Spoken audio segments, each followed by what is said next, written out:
अस्सलाम वालेकुम नाज़रीन, ख़ुसूसी प्रोग्राम मुक़दमा में आप सभी का इस्तक़बाल है। मैं हूँ आपका मेज़बान सैयद बाखर। नाज़रीन, नफ़रत, तशद्दुद और जंगों ने हमेशा कौमों को और मुल्कों को तबाह किया है। मैं और आप बड़ी आसानी से अमन और सलामती की बातें करते हैं। आम आदमी अमन चाहता है, सियासी लीडर अमन और भाईचारे पर मुश्तमिल रटे हुए बयान देते हैं।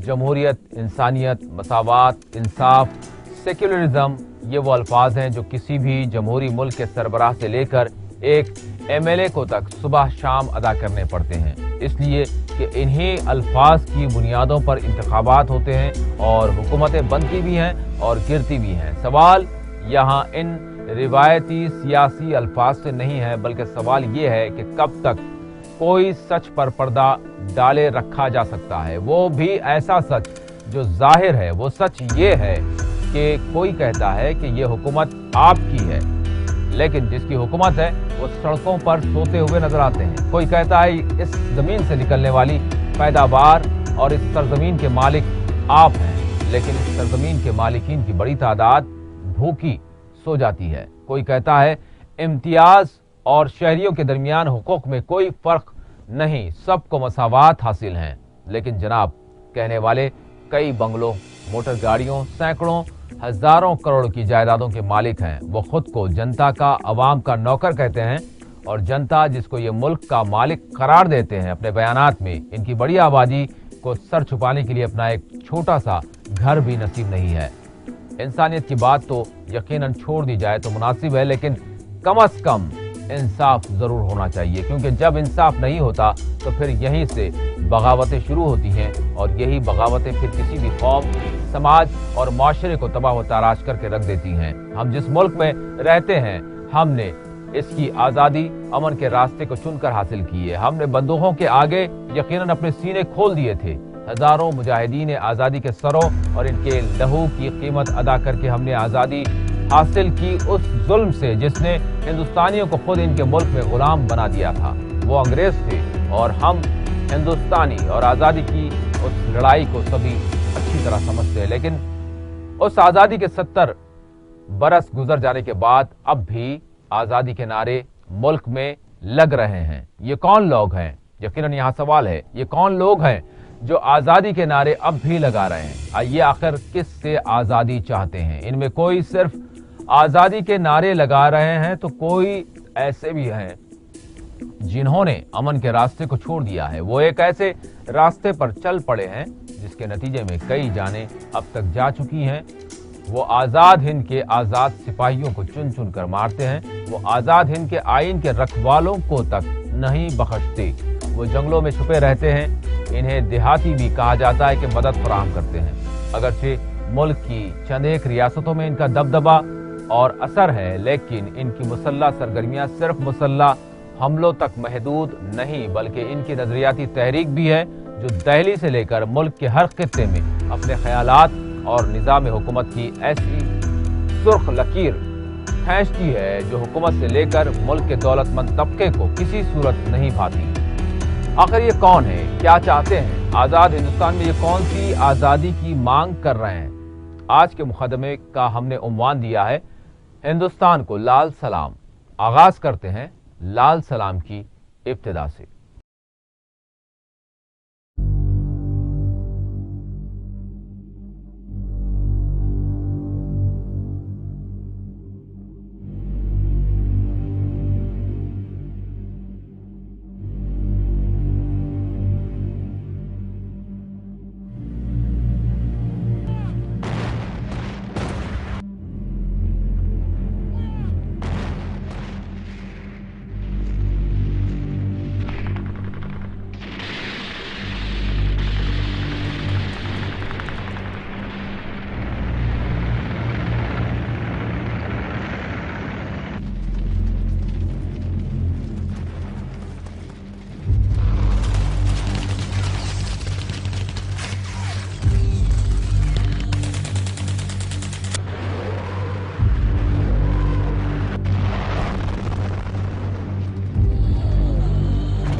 तो नाज़रीन, चाहे कौमें कोई भी हो, इनमें इंसाफ की फराहमी इस कौम को मजबूत बनाती है, नाइंसाफी, बगावत और इनकलाबात को जन्म देती है। हिंदुस्तानियों ने अंग्रेजों के तसल्लुत से आज़ादी तो हासिल कर ली थी, लेकिन इसके बावजूद इस मुल्क में आज़ादी के नारे क्यों बुलंद होते रहे हैं? दुनिया की इस अजीम जमहूरिया में कहाँ कमी रह गई थी? मुजाहिदीन आज़ादी ने सारी कौम को यकजा किया था और इनको गुलामी से निकलने के बाद खुशहाल और आज़ाद मुल्क तामीर करने की एक बागडोर सौंपी थी। लेकिन इसके बावजूद इस वक्त भी एक अलहदा फिक्र और अलहदा सोच थी जो हिंदुस्तान के मुस्तकबिल को मगरिब के उसूलात पर आगे बढ़ता हुआ पसंद नहीं करते थे। क्या वो हालात थे? इसको भी मुलाहिजा करें। चाहे नक्सलिज्म हो या माओ नवाज, सभी नजरियाती तौर पर कम्युनिस्ट हैं। दुनिया भर में कम्युनिस्ट पार्टियां कार्ल मार्क्स के फलसफे और कार्ल मार्क्स और फ्रेडरिक एंजल्स के 1848 में तहरीर करदा कुलीदी नुकात पर मबनी कम्युनिस्ट मैनिफेस्टो की बुनियाद पर वजूद में आई। कम्युनिस्ट पार्टियों का मरकजी हदफ एक ऐसे माशरती ढांचे का क़याम होता है जिसमें माशी और समाजी इंसाफ हो और जहां माशरा अपनी माली हैसियत की बुनियाद पर तबक़ात में तकसीम न हो। इसलिए इनकी जद्दोजहद का बुनियादी मकसद कहा जाता है कि आज़ाद गैर तबक़ाती माशरे की तश्कील होता है। कम्युनिस्ट पार्टी ऑफ इंडिया इन्हीं नज़रियात और उसूलों की बुनियाद पर कायम की गई थी। पार्टी रिकॉर्ड के मुताबिक इसके क़याम की तारीख 26 दिसंबर 1925 बताई जाती है, जबकि कम्युनिस्ट पार्टी मार्क्सिस्ट का दावा है कि कम्युनिस्ट पार्टी ऑफ इंडिया 1920 में ताशखंद में मुनक्किद होने वाली दूसरी कम्युनिस्ट इंटरनेशनल के फौरन बाद वजूद में आई। बहरहाल इस पार्टी के क़याम की तारीख कुछ भी हो, इसके क़याम का मकसद हिंदुस्तानी मुआशरे को साम्राज्यत से आज़ाद कराने के बाद इसमें इस्तेहसाल से पाक समाजी व सियासी ढांचे की तश्कील देना था। कम्युनिस्ट पार्टी के बानियों में हिंदू और मुसलमान बराबर के शरीक थे। बाद में सिख, मुकामी मसीही और दीगर अकायद और कौमियतों के अफराद इसका हिस्सा बनते चले गए। यूं कम्युनिस्ट पार्टी ऑफ इंडिया पूरे हिंदुस्तान के महकूम, मजलूम, मफलूकुल हाल, महरूम तबक़ात के लिए मुसावियाना बाविखार जिंदगी के हुसूल की जिद्दोजहद करने वाली जमात के तौर पर बनकर सामने आई। लेकिन इस पार्टी पर इसके नजरियात के बरखिलाफ बाज़ मामलात करने के भी इल्जामात आयद होते हैं। इस पार्टी ने अपने नजरियात के ऐन बरखिलाफ मजहब की बुनियाद पर तक़सीम हिंद की मुखालिफत नहीं की। ब्रिटिश इंडिया की फ़िरका वाराना बुनियाद पर तक़सीम हिंद की मुखालिफत नहीं की, जो इस पार्टी के नज़रियात और इसके अमल से मुताल्लिक़ सवाल खड़ा करती है। लेकिन इसके बावजूद इंसानी व समाजी इंसाफ के नज़रियात इस पार्टी में कांग्रेस और दीगर वक्त की सियासी पार्टियों से कहीं ज़ायद और जारहाना थे। तक़सीम हिंद का मामला हो या फिर दूसरी आलमी जंग के मौके पर सोवियत यूनियन की तायीद में बरतानिया जैसी साम्राज्य ताकत की बिलवास्ता तायीद, ये वो मामला थे जिसने कम्युनिस्ट पार्टी ऑफ इंडिया की उस साख को मुतासिर किया था जिसने हिंदुस्तानियों को आवाज़ दी थी कि वो इंसानों के इस्तेहसाल, मुआशी, समाजी नाइंसाफ़ी और हर साम्राज्य निज़ाम के खिलाफ हैं। इस तरह की बाज़ और गलतियों ने कम्युनिस्ट पार्टी की साख को हिंदुस्तान में कांग्रेस और दीगर पार्टियों के बिलमुकाबिल कमज़ोर बनाया था। लेकिन इस पार्टी और इसके नज़रियात तक़सीम हिंद के बाद भी उन तबक़ात और उन इलाकों में अपना असर कायम रखा जहां कहा जाता है कि अवाम की बड़ी तादाद सरमायादाराना निज़ाम और सियासी तसल्लुत के नतीजे में जुल्म का शिकार थी। लेकिन यहाँ ये ज़रूर है कि इस नज़रिए ने एक आम तासुर दिया कि आज़ाद भारत सिर्फ अंग्रेज़ों से नहीं बल्कि हर उस सरमायादाराना निज़ाम और समाजी नाइंसाफ़ी से आज़ाद हो जिसके लिए हिंदुस्तानियों ने आज़ादी की जंग लड़ी थी। आज़ादी के बाद से पिछली चंद दहाइयों के दौरान बायां बाजू की इन जमातों ने कई उतार चढ़ाव का भी सामना किया। नजरियाती तौर पर आपसी इख्तलाफात से भी दो चार हुए। कम्युनिस्ट पार्टी में CPI और CPIM दो अलहदा ग्रुप बने।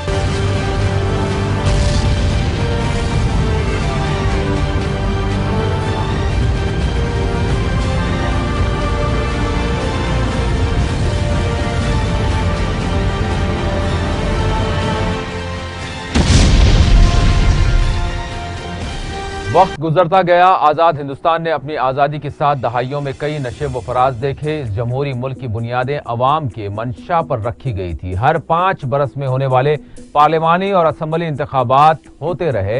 हर बार हर सियासी जमात की जानिब से एक ही नारा लगाया जाता है। मुल्क की तरक्की, अवाम की तरक्की, कभी रोटी कपड़ा मकान की बात तो कभी सबका साथ सबका विकास का नारा। लेकिन यहाँ एक फिक्र है जो रोज बरोज मजबूत हो रही है। सवाल ये उठ रहा है कि रोटी कपड़ा किसके लिए, मकान किसके लिए, विकास किसके लिए और साथ किसका दिया जा रहा है। शहरी हुकूक किसको मिल रहे हैं, मसावात की तकमील किस तरह हो रही है। यही वो सवाल हैं जो नजरियाती तौर पर टकरा रहे हैं। यूनिवर्सिटीज हों या फिर सियासी मुफक्किरीन और सियासतदां, इनके दरमियान इस फिक्र और सियासी नजरिए के हामिल रहनुमा और माहिरीन एक लंबी बहस में लगे हुए हैं कि कौन सा वो तरीका है जिसके जरिए हर शहरी को मसावियाना सियासी और माशी इंसाफ फराहम हो सकता है, और कौन सा वो निज़ाम है जिसने शहरियों के एक बड़े तबके का खून चूसा है और जिसने एक मुख्तसर तबके को हर तरह का इख्तिदार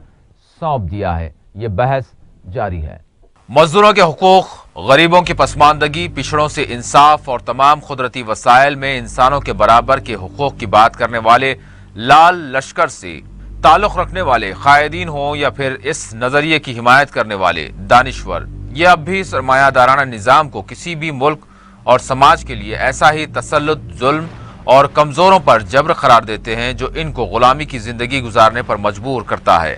Prime Minister, whenever I confronted him with this in the floor of the House, not once but I think twice, he actually stood up and he said India can ill afford crony capitalism. I'm quoting, India can ill afford crony capitalism. I said, touche sir, but do something about it, but what are you doing about it? Then came the 2G spectrum, then came the coal scam, and then came all the other CAG reports. Every single one of them is an instance of crony capitalism. What's happened with dial, what's happened with your mega power units, what's happened with your gas pricing, but every one of them is actually a living example. दूसरी तरफ socialism और सरमायादाराना निज़ाम की तायीद करने वाले communism के नजरियात को मुस्तरद करते हैं और इन नजरियात को जारहाना और गैर मुनसिफाना करार देते हैं। यहाँ समझने वाली बात यह है कि कम्युनिज्म, कैपिटलिज्म और सोशलिज्म में असल फर्क क्या है। What is communism? कम्युनिज्म एक ऐसा नजरिया है जिसका ये कहना है कि पूरी सोसाइटी से प्राइवेट प्रॉपर्टी को खत्म कर दिया जाए और इकोनॉमिक इक्वालिटी कायम की जाए। कम्युनिज्म का नजरिया एक जर्मन यहूदी कार्ल मार्क्स ने दिया। कम्युनिज्म का अपोजिट कैपिटलिज्म है। कैपिटलिज्म में इंडस्ट्रीज, फैक्ट्रीज या दूसरे रिसोर्सेज जिन्हें द मीन्स ऑफ प्रोडक्शन कहा जाता है, इन सब के ऑनर प्राइवेट लोग, कंपनीज या कॉर्पोरेशन होते हैं। कम्युनिज्म के मुताबिक ये प्राइवेट ऑनर्स वर्कर्स को एक्सप्लॉइट करते हैं और उनको सस्ते दामों काम करने पर मजबूर करते हैं। कम्युनिज्म के मुताबिक वर्किंग क्लास को इन प्राइवेट ऑनर्स के खिलाफ आवाज बुलंद करनी चाहिए और एक ऐसी सोसाइटी कायम करनी चाहिए जिसमें ना कोई प्राइवेट प्रॉपर्टी हो, ना इकोनॉमिक क्लास हो और ना ही कोई प्रॉफिट्स हों। कम्युनिज्म और सोशलिज्म दोनों मुख्तलिफ आइडियालॉजीज हैं, हालांकि इन दोनों में काफ़ी हद तक मुमासलत पाई जाती है। दोनों के मुताबिक इकोनॉमिक इक्वालिटी होनी चाहिए और मुख्तलिफ सर्विसेज का ऑनर स्टेट को होना चाहिए, ना कि प्राइवेट सेक्टर को। ताहम सोशलिज्म को काफ़ी हद तक डेमोक्रेटिक कैपिटलिस्ट कंट्रीज में अप्लाई किया जाता है। तकरीबन तमाम डेमोक्रेटिक कैपिटलिस्ट कंट्रीज भी शामिल हैं। सोशलिस्ट कैरेक्टरिस्टिक्स पाए जाते हैं जैसा कि गवर्नमेंट, पब्लिक स्कूल्स और सोशल सिक्योरिटी प्रोग्राम्स के इदारे हैं। इसके अपोजिट कम्युनिज्म ये कहता है कि कैपिटलिस्ट इकोनॉमीज को मुकम्मल तौर पर इनकलाब के जरिए तबाह कर दिया जाना चाहिए। हिस्ट्री में ऐसे कम्युनिस्ट इनकलाब जरूर आए हैं, लेकिन बहुत कम ऐसे हैं जो सही तौर पर अपने मकासद में कामयाब हो पाए हैं। मिसाल के तौर पर रशिया और चाइना है।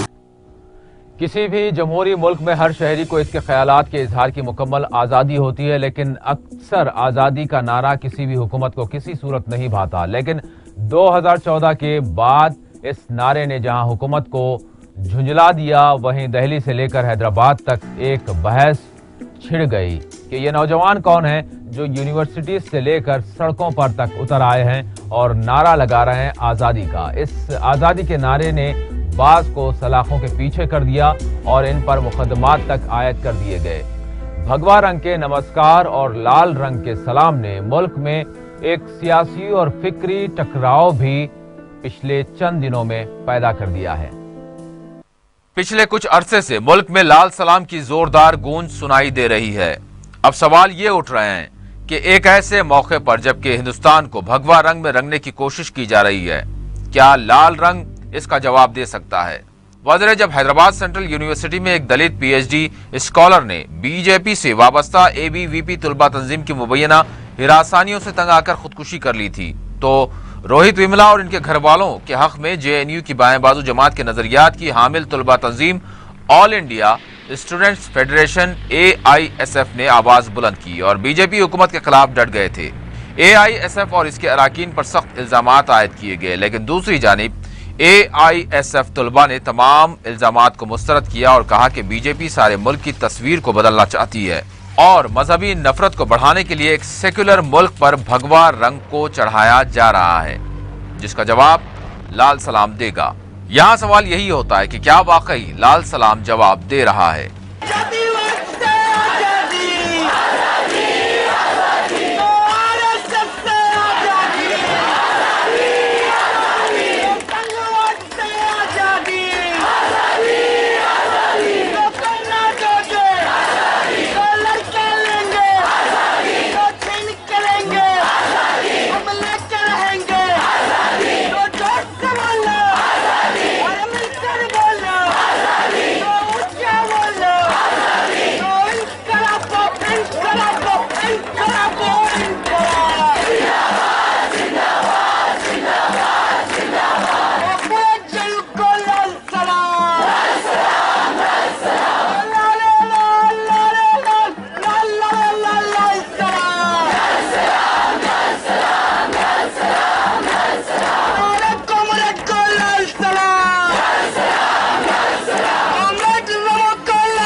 जब चुनाव प्रचार होता था तो कह रहे थे एकदम इसी व्हाट्सएप मैसेज में, गुजरात मॉडल लाएंगे, 56 इंच का प्रधानमंत्री बनाएंगे, सीना लंबाई नहीं, 56 इंच का प्रधानमंत्री बनाएंगे और चाइना तो एकदम डर जाएगा, यूं थर-थर करने लगेगा। और अमेरिका का क्या है, अमेरिका तो मतलब जो मोदी जी कहेंगे वही ट्रंप करेगा, मतलब इस तरीके का माहौल बनाया गया। और अभी स्थिति यह है, अभी दीपावली कुछ दिन पहले गुजरा होगा और आप लोगों को कहा होगा कि चाइनीज बल्ब मत जलाइए, और कुछ दिन के बाद कहा होगा आप लोगों से कि देश कैशलेस हो गया इसलिए पेटीएम कीजिए। जरा पूछिएगा इनसे संघियों से कि पेटीएम में तुम्हारा पैसा जो है तुम्हारे नाना का लगा हुआ है, उसमें चाइना का ही पैसा लगा हुआ है। तो ये एक माहौल बना रहे थे कि पूरे देश में जो है, पूरी दुनिया में हम सबसे ताकतवर हो गए हैं। एक बड़ा मजेदार प्रश्न पूछा जब कह रहे थे कि पाकिस्तान को आतंकवादी देश घोषित करो, आतंकवादी देश घोषित करो, तो एक पत्रकार धीरे से बोला कि आप क्यों कहते हैं कि अमेरिका को आप घोषित करो, आप ही क्यों नहीं कर देते हैं। मतलब यह है कि तमाम तरीके का जो नॉन इशू है, जिस इशू से इस देश का कोई लेना देना नहीं है, वो जो फालतू इशू है उसको टीवी का प्राइम टाइम बना दिया जाता है। मसलन एक तरफ कहेंगे कि हिंदू महिलाओं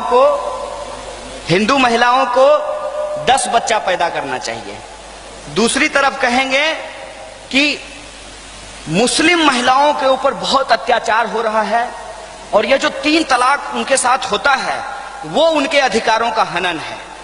चलिए मोदी जी मान लेते हैं आपकी बात, उन्हीं की बात मान लेते हैं थोड़ी देर के लिए कि 3 तलाक जो है वो मुस्लिम महिलाओं के साथ उनके अधिकारों का हनन है, और हिंदू महिला 10 बच्चा पैदा करे ये उसके अधिकारों का हनन नहीं है।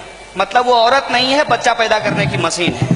आप कौन होते हैं, आप कौन होते हैं ये बात तय करने के लिए कि कौन किसको तलाक देगा, कौन किसको तलाक नहीं देगा, कौन कितना बच्चा पैदा करेगा, कौन कितना बच्चा पैदा नहीं करेगा, किसकी घर वापसी होगी, किसका लब जहाद होगा, कौन क्या खाएगा और कौन क्या पहनेगा, ये तय करने वाले आप कौन होते हैं। तो कहते हैं कि हमको बहुमत मिली है, हमको 283 जनता ने दिया है, हम देश के प्रधानमंत्री हैं।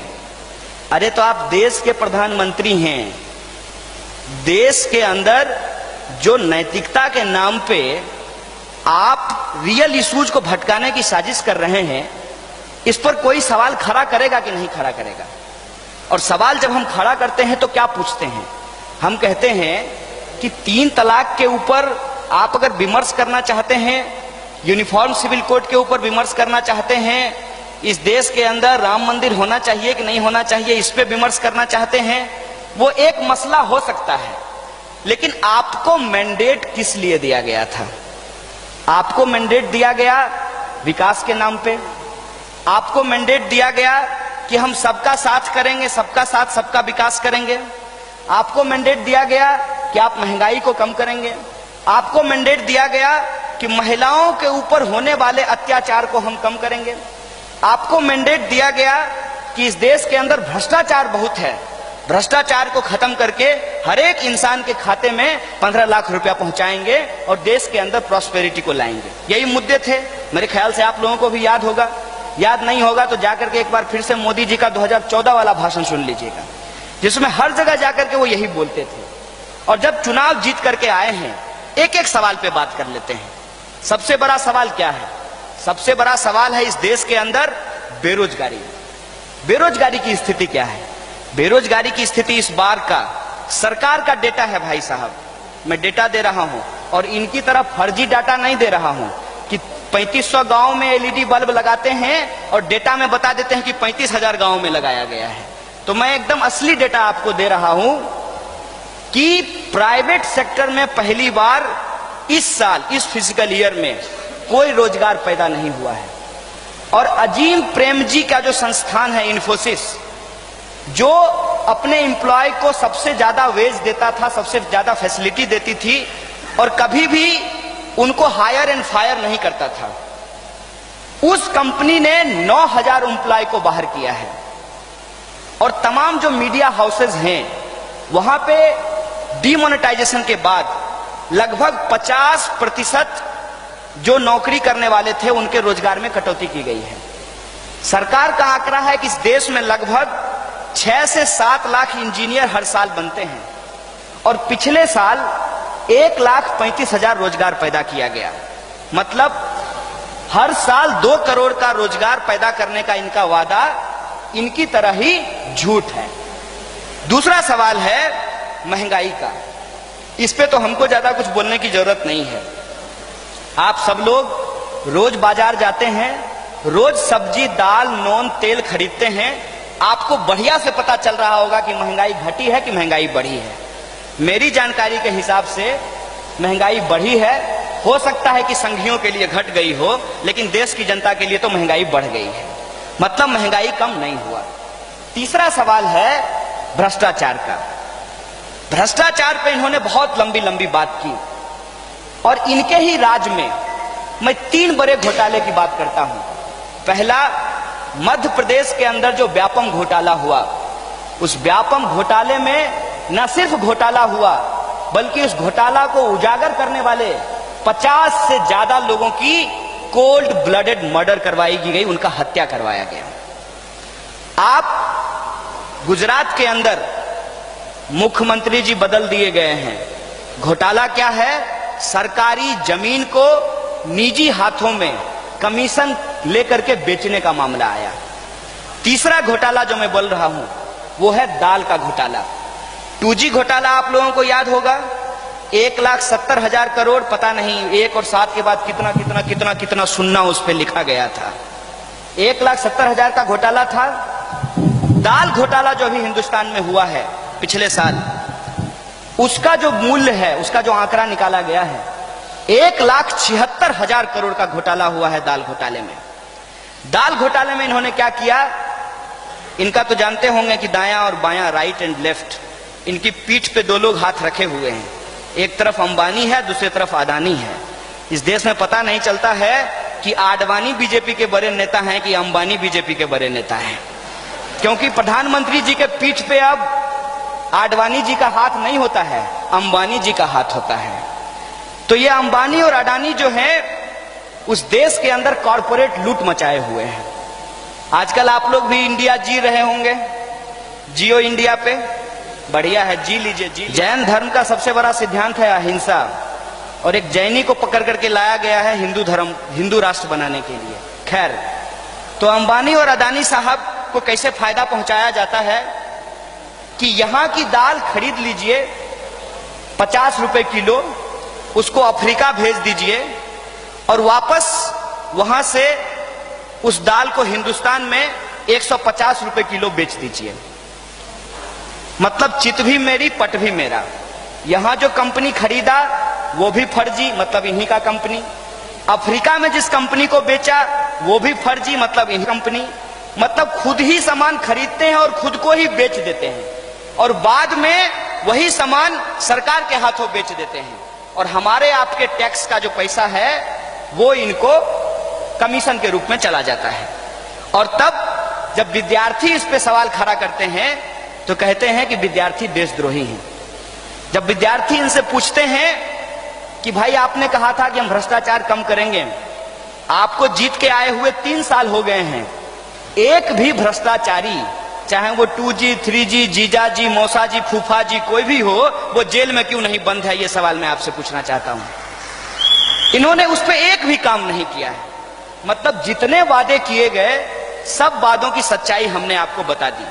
तो ये कर क्या रहे हैं?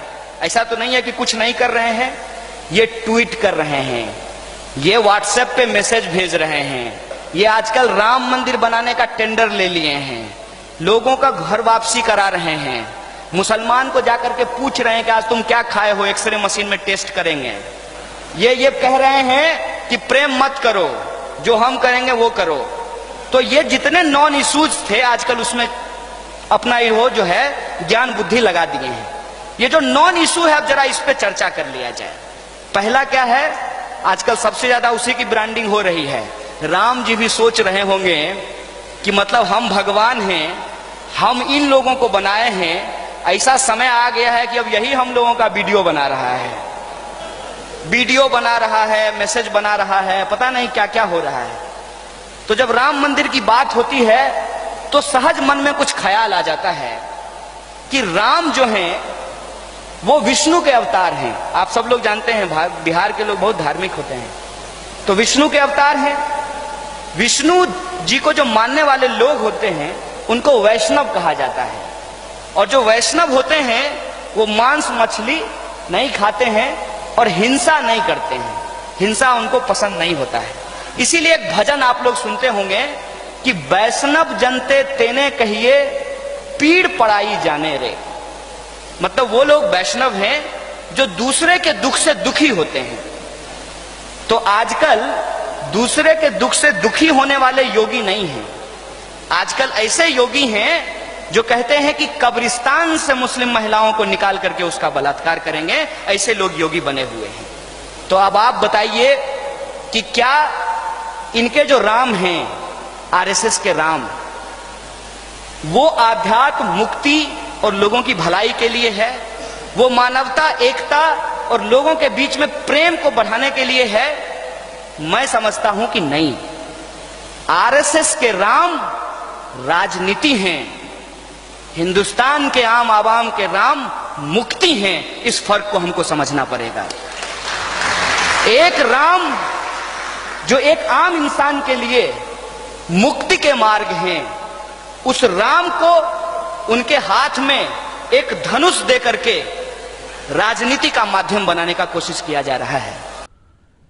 फिक्र और नजरियाती टकराव किसी भी जमहूरी मुल्क का एक हिस्सा होता है, लेकिन जब इस टकराव की बुनियाद बदलकर तशद्दुद में बदल जाए तो वो किसी भी सूरत में कबूल नहीं की जा सकती। नजरियात और निज़ाम हुकूमत कैसे हो उस मुल्क की अवाम ये तय करती है। इंतखाबात एक प्लेटफॉर्म होता है और ख़ुद अवाम ये फैसला करते हैं कि इन्हें किसकी सरकार चाहिए, वो किस पर भरोसा करते हैं और वो अपने मुल्क का निज़ाम हुकूमत किस नज़रिए के तहत यकीनन चलाना चाहते हैं। लेकिन इस प्लेटफॉर्म से हटकर, अमन की राहों से हटकर किसी भी तरह का तशद्दुद, खून खराबा यकीनन कबूल नहीं किया जा सकता। इसी तरह गैर सरकारी हो या सरकारी, शहरियों के दरमियान मुसलसल नाइंसाफ़ी भी जुल्म ही कहलाती है। ताकत का इस्तेमाल चाहे किसी तरफ से हो, किसी सूरत में हो, वो मुल्क को तबाह कर देता है। ये और बात है कि कोई ताकत के इस्तेमाल को कौमी सलामती कहता है और कोई ताकत के इस्तेमाल को क्रांति, इनकलाब और आज़ादी का नाम देता है। ये कौन सी अंदरूनी जंग है जिसकी कीमत हिंदुस्तानी अवाम एक लंबे अरसे से अदा कर रही है, और आखिर क्यों यहाँ तक ये नौबत आ गई है कि हर चंद दिनों में ऐसे हमले हो रहे हैं जिसमें कई लोगों की, कई सिपाहियों की जानें जा रही हैं।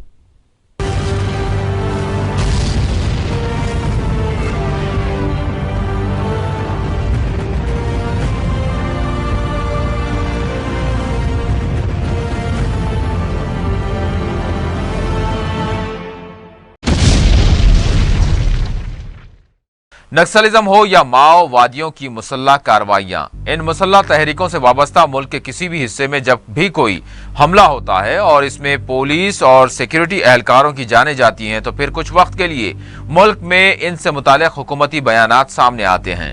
मीडिया में कुछ बताया जाता है और बहुत से हक़ायक़ से चश्म पोशी करते हुए रिपोर्ट चलाई जाती हैं। कोई इसको दहशत की इंतहा कहता है तो कोई कहता है कि इनको ताकत के जरिए कुचल दिया जाएगा। लेकिन सबसे बड़ा सवाल यही है कि जंगलों में छुपे रहने वाले इन लोगों ने हथियार क्यों उठाया और वो क्या चाहते हैं। ये गुरिल्ला जोन है पूरा, अपना साथी रहते, हम अपना जनता सरकार भी है इधर। वहाँ मैं भी छोटा से सोच रहा था, मैं इधर जाता हूँ, ऐसा लड़ाई करने के लिए जाता हूँ करके। मैं छोटा गांव में इतना ज़मींदार था, वो ज़मींदार पूरा गांव वालों को दर धमका करते थे। वो क्यों ऐसा करना करके मैं इनको यहाँ से भगा देता हूँ।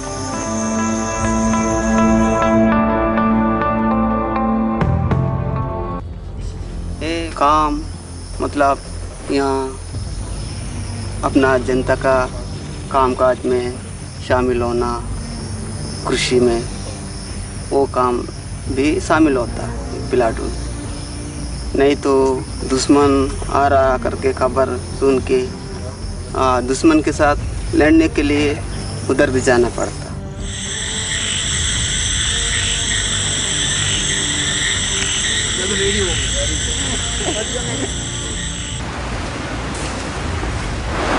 మెంట్రీలకు మంది వచ్చాను నమస్కారం అవకానాలకు పోలీస్ దొరికిన पुंडिस ओसी అవకానా क्यों पक्का ये शामिल आदत मनता।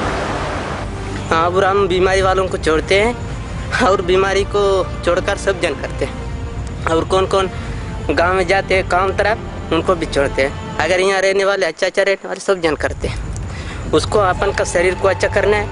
अगर उस शरीर को अच्छा करके हमारा शरीर मजबूत रहना है और हमारा चलने का भी बहुत रहता है, इसलिए हम उसको करते हैं रोज।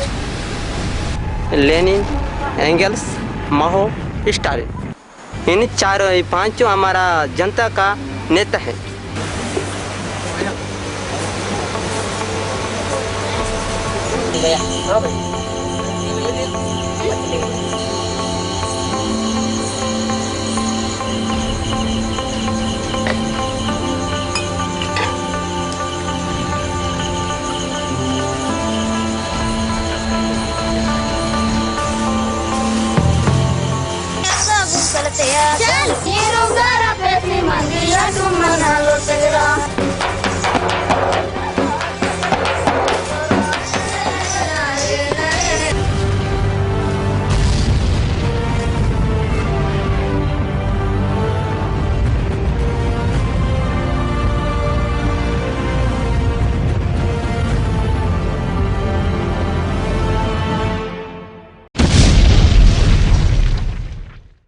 साल 1967 में मगरबी बंगाल जिला दार्जिलिंग के नक्सलबाड़ी के दही इलाके से मुकामी कबाइल ने सिलीगुड़ी ग्रुप की बुनियाद रखते हुए इनके साथ होने वाली नाइंसाफियों के खिलाफ एक तहरीक का आगाज किया था। यह तहरीक उन जमींदारों के खिलाफ थी जिन्होंने गरीब कबाइलियों की जमीनें हथिया ली थीं, जिनके जुल्म व सितम से न सिर्फ किसान मजदूर बल्कि जंगलात में अपनी जिंदगी गुजारने वाले कबाइल के लिए जिंदगी मुश्किल हो गई थी। नक्सलबाड़ी देहात में ज़राई अराजियात पर जमींदारों के कब्जे और जुल्म व सितम से लोग तंग आ चुके थे। उसी वक्त एक बिगुल किसान को जमींदारों ने पीट पीट कर हलाक कर दिया था, जिसके बाद 1967 में जमींदारों और किसानों के दरमियान पहली झड़प हुई। किसानों के खिलाफ पुलिस एक्शन हुआ जिसमें एक इंस्पेक्टर मारा गया। 25 मई 1967 में पुलिस की कार्रवाई में 9 खवातीन और एक बच्चे की मौत वाक़ हो गई। नक्सलबाड़ी, खारीबारी, फांसी देवा, इलाकों में देखते ही देखते किसानों और पुलिस के दरमियान झड़पें शुरू हुई। दार्जिलिंग खत्ते में हड़ताल शुरू हुई। नाजुक सूरत हाल को देखते हुए 19 जुलाई को हुकूमत ने नीम फौजी दस्ते तैनात कर दिए। किसानों और कबाइलियों की नुमाइंदगी करने वाले जंगल संथाल गिरफ्तार कर लिए गए। मजमदार रूपोश हो गए, जबकि त्रिभिनी कानू, शुभम, अली गोरखा माझी, तिक्का माझी के बशमूल दीगर को हलाक कर दिया गया। ताहम वक्त गुजरा और सिलीगुड़ी ग्रुप 1969 में CPI में तब्दील हो गया और इसने मगरबी बंगाल में अपना जबरदस्त असर बनाया, जबकि इसकी और एक शाख CPIM की शक्ल में हिंदुस्तान की मुख्तलिफ रियासतों में अपने असरात को मजबूत बनाने लगी। मुल्क में जहां CPI और CPIM ने पुरअमन तरीका इख्तियार करते हुए सियासी धारे से खुद को जोड़ लिया, लेकिन वहीं इन नजरियात के हामिल एक ग्रुप ने खुद को मुसल्लह रखा और हुकूमत और सरमायादाराना निजाम के खिलाफ अपनी कार्रवाइयां जारी रखी। बड़ी तादाद में इन ग्रुपों ने कबाइली और देही इलाकों में ज्यादतियों का शिकार नौजवानों को अपनी मुसल्लह तहरीक की तरफ राग़िब किया। जमींदाराना निजाम के खिलाफ उठने वाली इस तहरीक ने कौमी सतह पर एक नए सियासी रुझान को आगे बढ़ाया, लेकिन ये मुसल्लह थे जिन्होंने सियासी धारे से हटकर मुसल्लह अपने मुतालिबात की यकसोई के लिए मरकजी और रियासती हुकूमतों से वो टकरा गए और हुकूमत ने इन्हें बाकी इंतहा पसंद करार दिया।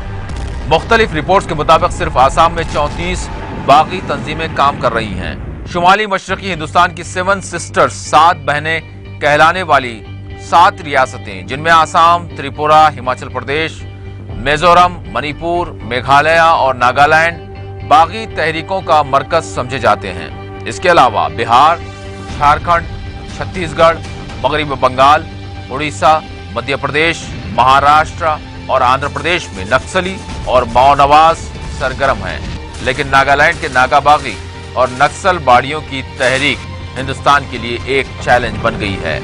इनमें 20 ग्रुप्स इंतहाई मजबूत और खतरनाक समझे जाते हैं। नक्सल तहरीक मगरबी बंगाल के एक गांव नक्सलबाड़ी से शुरू हुई और देखते ही देखते इसने एक बड़े खित्ते को अपने लिपेट में ले लिया। चूंकि ये बागी चीन के अजीम इनकलाबी रहनुमा माओ ज़ेडंग के नजरियात से मुतासिर हैं, इसलिए इन्हें माओइस्ट या माओ बागी भी कहा जाता है। अब तक हजारों माओ बागी, आम शहरी और भारतीय सिक्योरिटी फोर्सेस के एहलकार इस तहरीक की भेंट चढ़ चुके हैं और एक रिपोर्ट के मुताबिक गुज़िश्ता 5 बरसों के दौरान हिंदुस्तानी फौज के 1000 से ज्यादा एहलकार मारे जा चुके हैं। मुख्तलिफ रियासतों में नक्सलियों का ऐसा खौफ है जहां वर्दी वालों से किसी भी तरह का ताल्लुक रखना भी मौत को दावत देने के बराबर है। 2010 में हिंदुस्तानी सिक्योरिटी इदारों ने माओ बागियों को सबसे बड़ा खतरा करार दिया और इनके खिलाफ ऑपरेशन शुरू किए गए। हंट ग्रीन नामी ऑपरेशन शुरू किया गया जो नाकामी से दो चार हुआ और माओ बागियों को खत्म नहीं किया जा सका। 1996 से 2016 तक नक्सली हमले, झड़पों और तशद्दुद के नतीजे में 7,839 आम अफराद, 2,672 सिक्योरिटी एहलकार, 3,553 नक्सली, मिनजुमला 13,920 हलाकतें हुई। अल जजीरा की एक रिपोर्ट के मुताबिक 1990 से 2011 के दरमियान 10,000 के करीब लोग इसी नक्सली तशद्दुद की नजर हो गए, जबकि बाज रिपोर्ट्स के मुताबिक 13,000 से ज्यादा लोग इस दौरान मारे गए। 2002 मुसल्ला नक्सली PWG की जानिब से आंध्र प्रदेश में सियासी कायदीन पर हमलों के आगाज से लेकर हर बरस नक्सलियों और माओ बागियों के हमलों में सैकड़ों पुलिस और सिक्योरिटी एहलकारों के बशमूल आम अफराद और खुद बागी हलाक हो रहे हैं।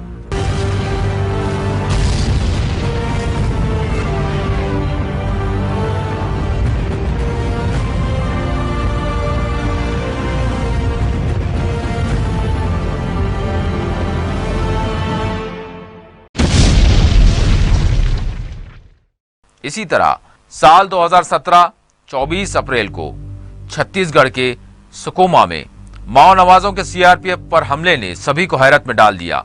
इस हमले ने इस बात को जाहिर किया कि माओ नवाज और नक्सली किस कदर मजबूत हो चुके हैं और इससे भी बढ़कर ताज्जुब की बात यह थी कि हमला करने वाले माओ नवाजों की गांव वालों ने भी मदद की। यहां सवाल यही उठता है कि क्यों इन देहातों जंगलात के इलाकों में इन मुसल्ला ग्रुपों को ताईद और हिमायत मिल रही है। वो क्या वजूहात हैं कि बिला मजहब व तबका बड़ी तादाद में नौजवान इन ग्रुपों के नजरियात से मुतासिर हो रहे हैं और इनमें शामिल होते हैं। क्या ये मुकामी तौर पर ही खुद को मजबूत बनाए हुए हैं या फिर इन्हें बाहर से मुकम्मल मदद हासिल है? क्या आज भगवा ताकतें इन्हें नजरअंदाज कर सकती हैं या फिर भगवा ताकतों के खिलाफ सुर्ख लकीर एक ऐसा चैलेंज है जिससे वो नजरें बचा रहे हैं?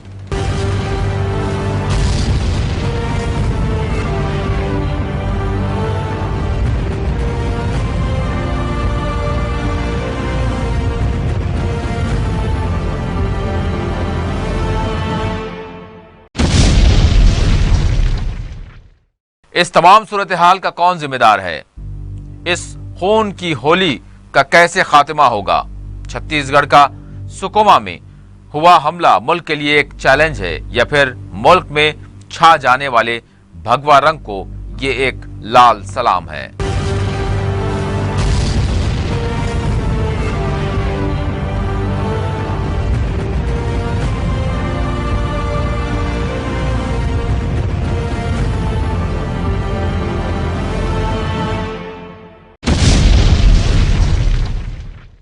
नक्सलियों द्वारा करीबन 1 बजे के करीबन उनके द्वारा फायरिंग स्टार्ट की 3 तरफ से घेर के, और चूंकि मतलब कि काफी यहाँ पे आप जो देख रहे हैं काफी झाड़ी नुमा और काफी पेड़ पौधे हैं, और जिसके कारण से वो काफी नजदीक आ गए थे, और जिसके कारण से एक सीमित एरिया में जो सीआरपीएफ के जवान थे उनको घेर लिया, और उसके बाद दोनों तरफ से लगभग करीबन 1.5 घंटे तक कंटिन्यूअस फायरिंग चलती रही। और इस फायरिंग में नक्सलियों के भी कम से कम 3 उनके भी कैजुअल्टी, उनके मारे जाने की जो हमें अपुष्ट खबर।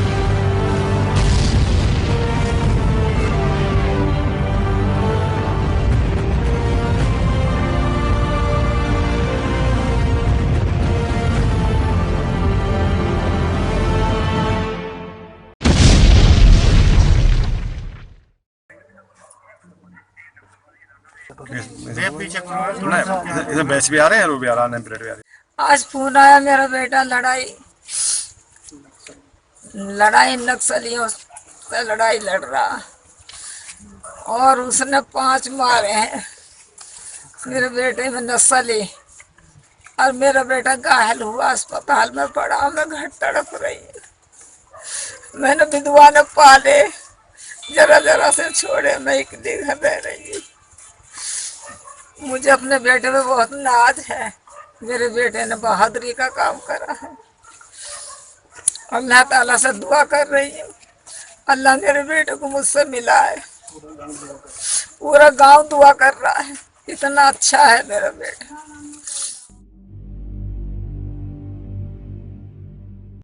कल सुकमा में वामपंथी उग्रवादियों के द्वारा जो हमला किया गया है उसे मैं बेहद कायरतापूर्ण मानता हूं और इसे दुर्भाग्यपूर्ण भी मानता हूं। और मैं यह मानता हूं कि वामपंथी उग्रवादियों के द्वारा किया गया यह कोल्ड ब्लडेड मर्डर है और आदिवासियों को अपनी ढाल बनाकर विकास के खिलाफ अभियान छेड़ने की यह उनके द्वारा कोशिश की जा रही है। लेकिन मैं यह भी दृढ़ता के साथ कहना चाहूंगा कि इसमें वह किसी भी सूरत में कामयाब नहीं होंगे। केंद्र सरकार और राज्य सरकार साथ मिलकर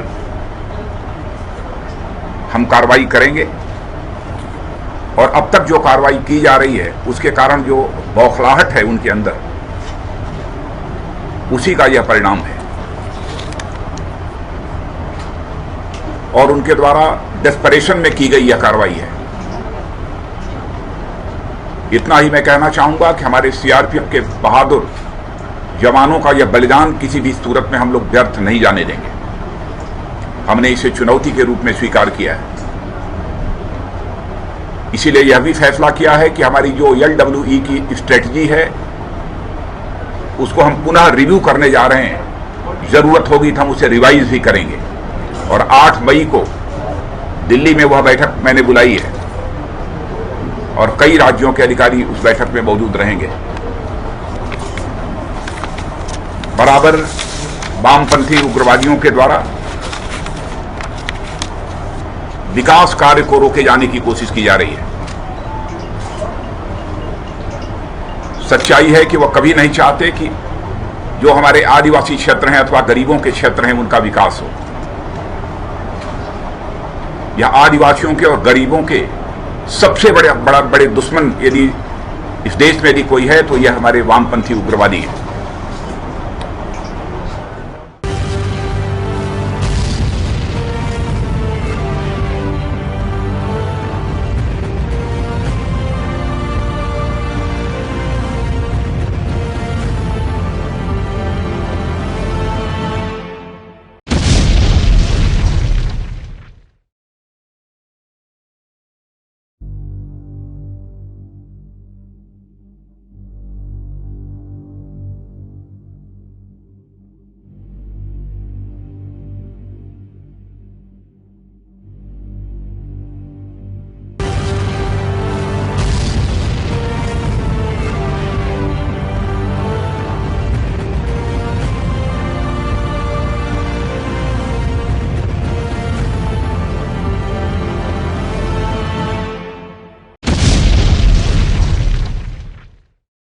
The government has been consistently failing to handle the situation. What is the understanding of the government? How government looks at the problems of Adivasis, tribal people? Why government stands thoroughly antagonized its rapport with tribal people? And in fact, tribal people have been alienated. Why it is happening in Chhattisgarh region? This is for the government to do some serious introspection.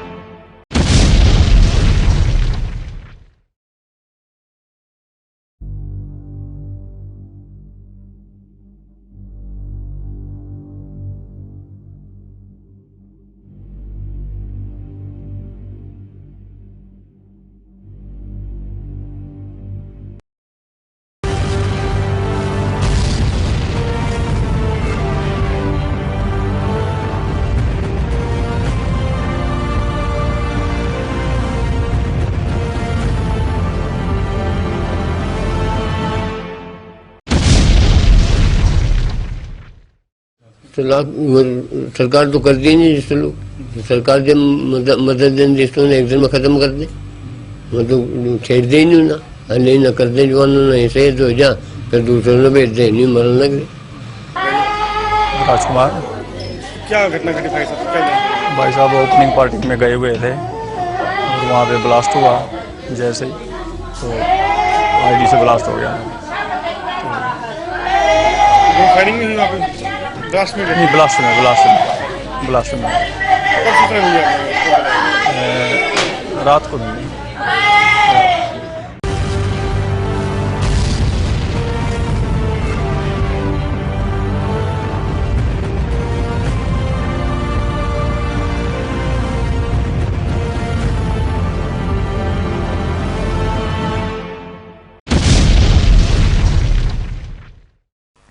इस तमाम सूरत हाल का कौन जिम्मेदार है? इस खून की होली का कैसे खात्मा होगा? छत्तीसगढ़ का सुकमा में हुआ हमला मुल्क के लिए एक चैलेंज है या फिर मुल्क में छा जाने वाले भगवा रंग को ये एक लाल सलाम है?